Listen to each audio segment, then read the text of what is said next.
Right, quick video diving into objectives and efficiencies. So obviously all your objectives you should remember via crisps.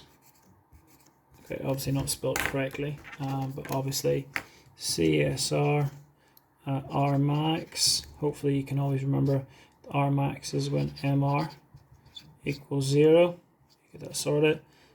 Increase market share. S max or AR equals AC. Firm is making normal profit. P max MR equals MC. And then you've got the strange one, profit satisficing. And then you've got survival. Okay, so they are your objectives.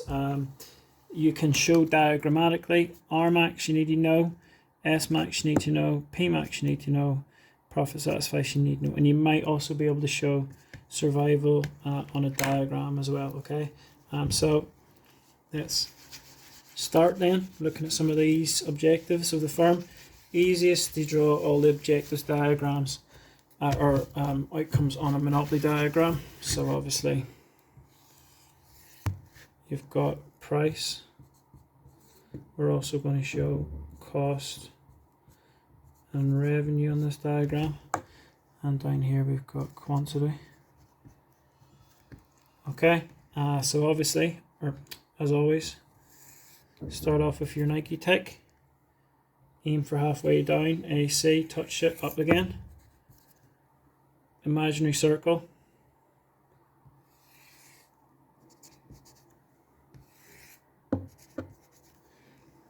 MR and AR. Right, so anyway, let's go Pmax first off. Pmax, profit maximization occurs where MR equals MC. So that is the quantity for Pmax, QM. You bring it up. You do not bring that across. You bring it up to the AR curve, which tells you the price, Pmax. And it also at the AC curve tells you the cost, Pmax. Obviously this area is supernormal profits. I'm not going to shade it because it might get a bit ugly, but that's the first one. R max then is achieved where MR equals 0, so that's Q for RM. We bring that up to where it meets the AR curve, which is the demand curve. Bring it across, that is the price for RM. And just for easing it, oh actually no, it's a bit lower, isn't it? So we're going to go slightly lower than that. Cost for RM. Profit is obviously slightly smaller. And then last one is where AR equals AC, which is here. Bring that point across, and that is the PSM. That is the QSM. As you can see, there's no difference between AR and AC because the firm is making normal profits, which is enough to keep that firm in the industry, incentivize the entrepreneurs to stay in the industry. Right, anyway, so we've got another one we can show in this. Actually, first off, really quickly, survival would be if the firm changed their price from Pmax to, say, for example, R max, or even down to S max. Okay, so that would be how a firm would survive. Okay, they lower the price, increase their quantity, and generate enough to keep them in the industry, survive. Again, something else you might need to be aware of is, and there's been a bit of confusion about it, is a contestable market. Okay, so if an industry is contestable, okay, what that means is there's a threat of new firms entering the market. Okay, so a monopoly or oligopoly can produce here.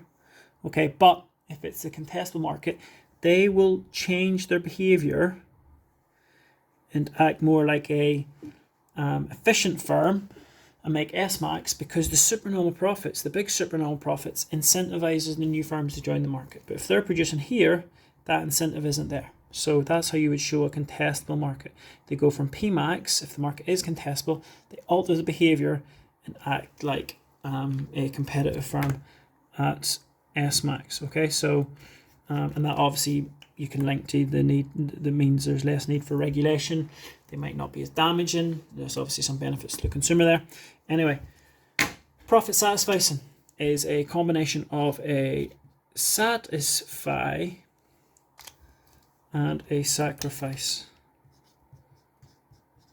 Okay, so the sacrifice comes from the entrepreneur, the owner of the business, the manager of the business, probably looking to achieve RMAX. Okay, RMAX, according to William Baumol, had links to more higher salaries and higher wages for CEOs.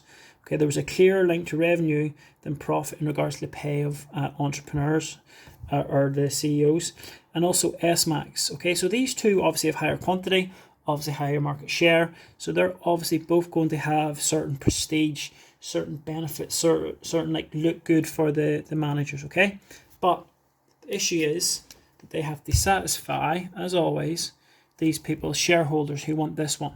So shareholders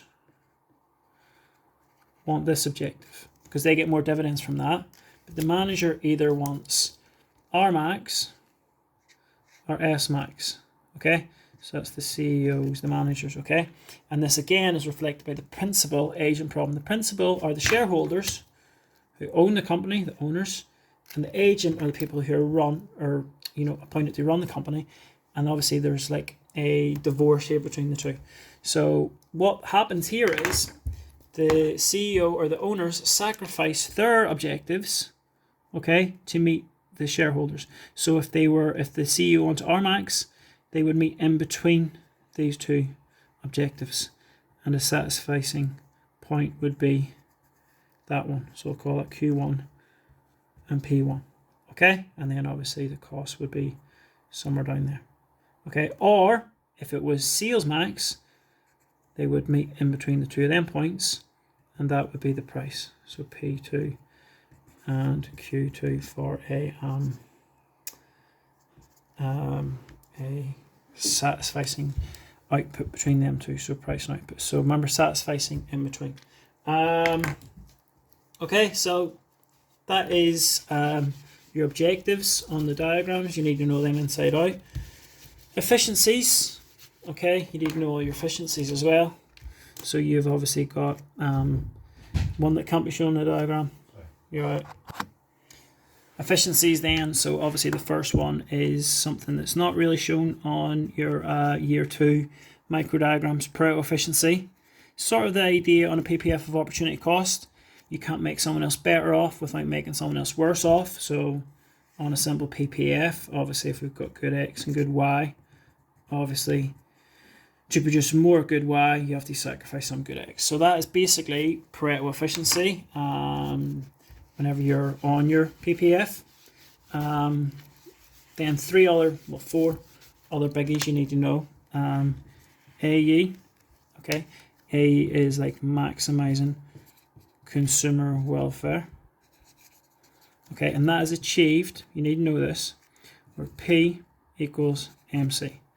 Okay, or obviously P is the same as AR, so AR equals MC, or again, where demand equals supply. So all these three situations or outputs are where AE is achieved. PE is maximizing output whilst minimizing costs or waste. And that is achieved where AC, bottom of the AC curve, or where AC equals MC. Because as we know, the AC curve cuts the MC at its lowest point. Okay, so they are ones you have to be aware of. We'll look at them in diagram saying if a firm is both these at the same time, they're what you call statically efficient. Okay, and that's a situation where they are both simultaneously productive and allocatively efficient. So we'll focus on just the monopoly diagram. Obviously for different market structures, perfect competition, monopolistic competition, you still have to find out if the firms are these at particular periods in time, like short run and long run. But for the purposes of a video, I'm just going to focus on the monopoly diagram. Okay, so we've got MC, AC again, MR, AR. Right, so let's just look at if a firm is monopoly is P maxim. So we've got P star, Q star, supernormal profits being achieved. Let's go AE first. A is in green. Okay, so allocative efficiency is achieved where AR or P is equal to MC, which is here. Okay, they're obviously a monopoly is not allocatively efficient. Okay, they're not allocatively efficient because if they were, the price would be here equal to this MC curve. But price is higher, and that's sort of what monopolies do, don't they? They restrict output and charge higher prices. And if you think about this little shape here, difference between demand and your MC curve, supply, it is a misallocation of resources. Are monopolies productively efficient? Well, productive efficiency is achieved at the bottom of the AC curve, where MC equals AC there. Obviously, monopolies don't produce at the bottom of the AC, they're there. So therefore they are not productively efficient. Okay, so monopolies are not statically efficient because they're neither allocatively or productively efficient. So therefore it's impossible for them to be static efficient. But what they are then is, or could be arguably, is dynamically efficient. Okay, so this supernormal profits could equal or be used to be dynamically efficient, which is an efficiency over the long run. So whereby they use these supernormal profits, reinvest and make better quality products or improve the production process so that they actually provide lower costs to or prices to consumers. And there's actually a specific diagram for that. Okay, so really quickly then, I'll show you the dynamic efficiency diagram in regards to process innovation. So this one, all you do then is we're looking at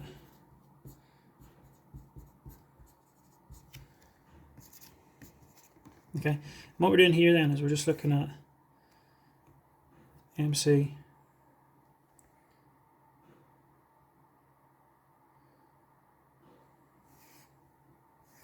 okay, so this doesn't look like the prettiest diagram in the world. Just going to redraw that curve there really quickly. So quite a steep MR curve. Actually, sorry, just let me redraw this. That MC has to be a little bit steeper, right? So we've got quite a steep marginal cost curve, and then we've got